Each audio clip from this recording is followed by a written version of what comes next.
What if the man who builds rockets can't reach his own sun? In the heart of Elon Musk's high-tech empire, silence takes over. Not the silence of peace, but the silence of something lost. And on the day that should have been a celebration, a boy locks his door and asks one impossible question. Can you bring him back? What follows isn't a tech breakthrough, a Mars launch, or a media storm. It's something far more human. Stay with us.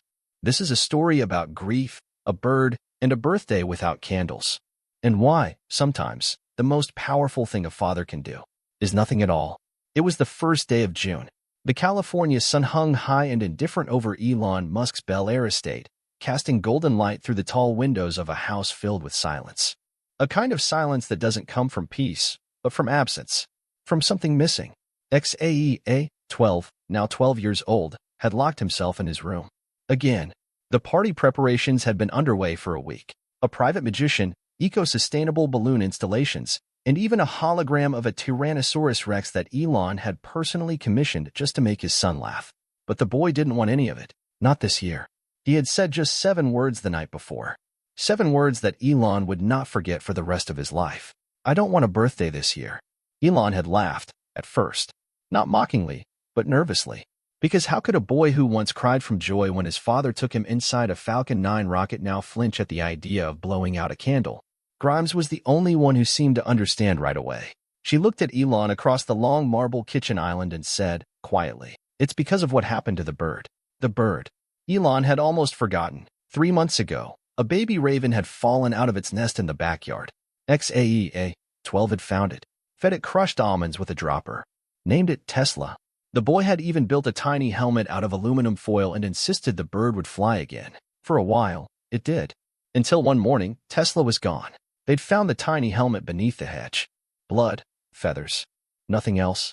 Xaea, 12 hadn't cried. He hadn't said anything. But he hadn't celebrated anything since, either. Now it was his birthday. But there were no gifts in his hands. Just a small shoebox on his desk. Inside, a torn piece of feather. A handwritten note on graph paper that simply read, "You said everything could be fixed."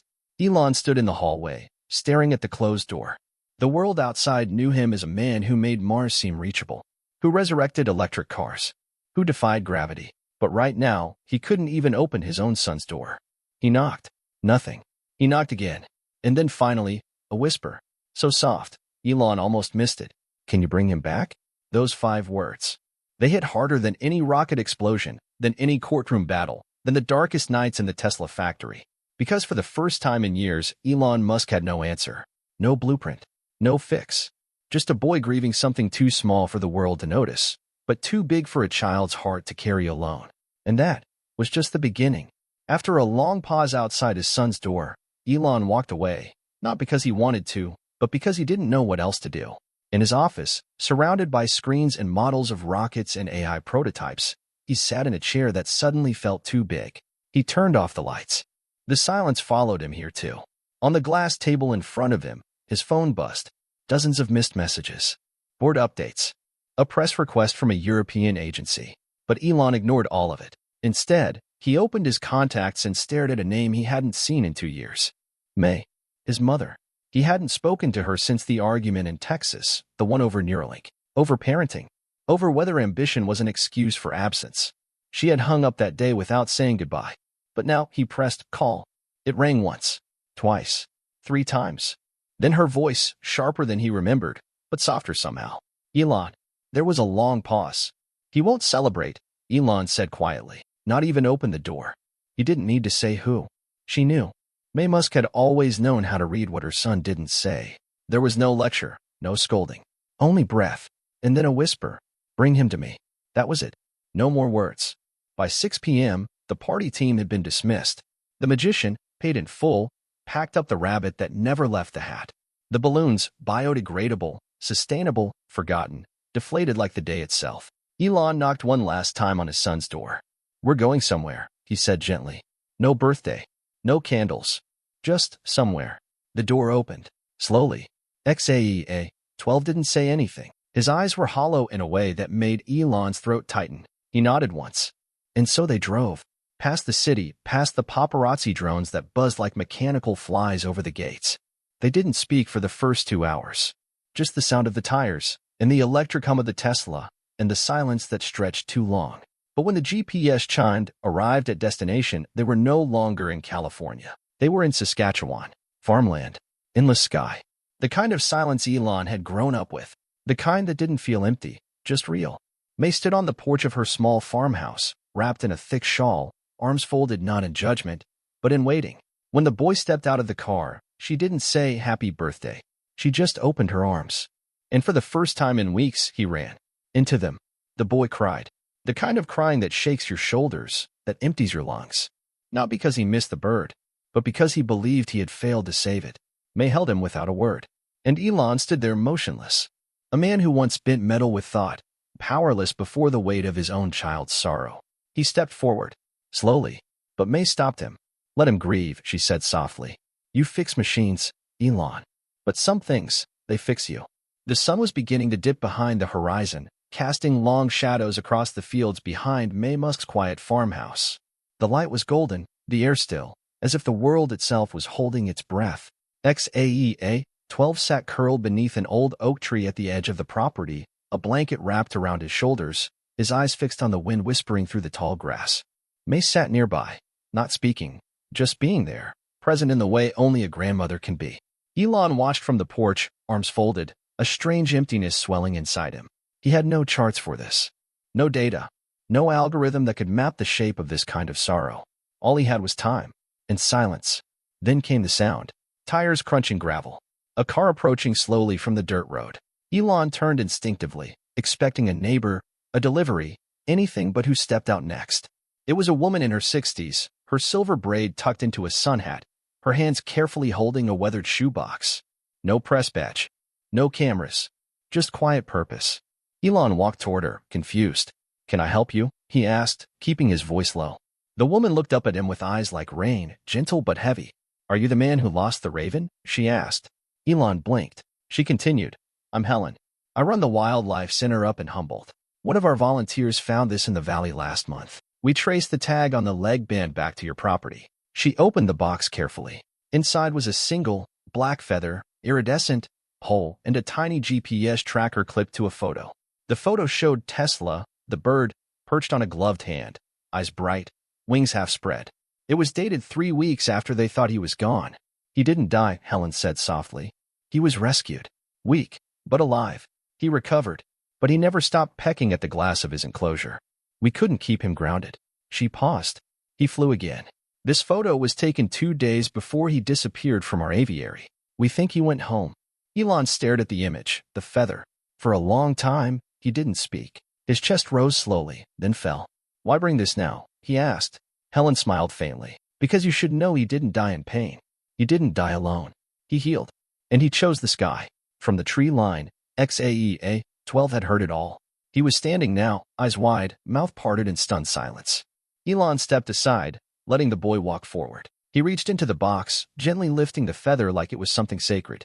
For the first time in months, he smiled, not a full smile, not yet, but the beginning of one. Elon watched as his son closed his eyes, holding the feather to his chest. And for a moment, everything, grief, guilt, silence, gave way to something else. Something that felt a little like peace. Later that evening, after the quiet had settled again and the sun had disappeared behind the hills, Elon found himself wandering the property. Not aimlessly, but as if something was pulling him. The sky above Saskatchewan was a blanket of stars, unpolluted and vast, and for the first time in weeks, Elon looked up. Not to measure or calculate, just to feel small. And maybe, just maybe, to feel human again. His feet carried him to the barn, a weathered structure behind the house that hadn't been touched in years. May used to keep old tools in there, forgotten things. It smelled of hay, rust, and memory. He pushed the creaking door open and stepped into the shadows. Dust floated in the air like soft ghosts. He wasn't sure why he was there until he saw the corner. A stack of boxes, half collapsed. One of them had been pulled open, recently. Someone had been there. Elon knelt beside it. There were children's books, old photographs, and tucked carefully beneath a crumpled blanket, he found it. A journal, blue, weather-worn, its spine frayed from being opened and closed too many times by small, uncertain hands. Elon hesitated, then opened it. The handwriting was unmistakable, his son's. Childish, but precise. The first page read, "This book is only for Tesla. So he knows everything. Even the stuff I don't tell Dad. Elon felt his throat tighten as he turned the pages. There were drawings, clumsy but beautiful, of rockets, ravens, stars, scribbled thoughts, half sentences, hope and heartbreak tangled together in ways only a child could put into words. One page stopped him cold. I think Dad thinks I don't get sad. But I do. I just don't want him to think he failed. Another entry. The bird was my friend. I tried to make him strong. But I think maybe birds are like ideas. You don't own them. They go. And then, beneath that, written on a page with a tear stain that had smudged the ink.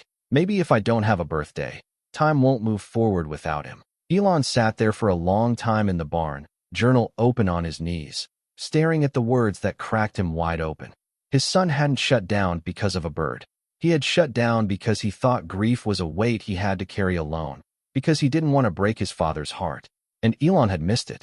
The man who could chart escape velocity had failed to notice his own child's silent orbit around sorrow. From outside the barn, May's voice called gently, "He's asleep." Elon stood slowly, journal in hand, and walked into the night, the weight of paper heavier than any metal he'd ever molded. He would not let another message go unread. Morning arrived slowly. The first light crept over the horizon like a whispered apology. It kissed the edge of the barn, traced the window panes, and finally reached the small guest room where XA-12 lay curled beneath a quilt too big for his frame. He hadn't stirred all night. No tossing, no murmurs, just sleep, deep and dreamless. May had tucked him in like she had once done for Elon decades ago. No technology, no noise. Just warmth and stillness. But it was the wind that woke him, not the sun. A soft tapping against the glass. The boy opened his eyes and sat up slowly, rubbing the sleep from his face. The tapping continued, delicate, almost like it was being done with purpose. He crossed the room and peered out the window. On the windowsill, caught gently against the wooden frame, was a feather. Not a black one like Tesla's. This one was white, almost silver. And next to it, as if placed deliberately, was a strip of folded paper, tied with a bit of twine. XAEA-12 opened the window, heart thumping with something that felt like disbelief. The wind carried the scent of dew and earth. He reached out and took the note. The handwriting wasn't his father's, but he recognized it. It was from the same woman who had brought the box, the woman from the wildlife center. The note read, "Sometimes, when animals recover and return to the wild, they form bonds with people they never forget. I didn't tell your dad this because I thought you should read it first. 3 nights ago, one of our researchers spotted a raven flying in circles over your old house. It perched on the gate for hours, and then it was gone. He came home, even if just to say goodbye." The boy stared at the feather, and suddenly, everything inside him shifted. The anger, the guilt, the hopelessness, all of it began to lift. Not because he wasn't sad anymore, but because now, he understood something. Loss wasn't the end. It was a kind of return, a silent, invisible loop that never truly broke. Downstairs, Elon was sitting at the kitchen table, the journal open in front of him, his coffee untouched. He looked up when he heard the footsteps. His son entered slowly, holding the feather, holding the note. He didn't say anything at first.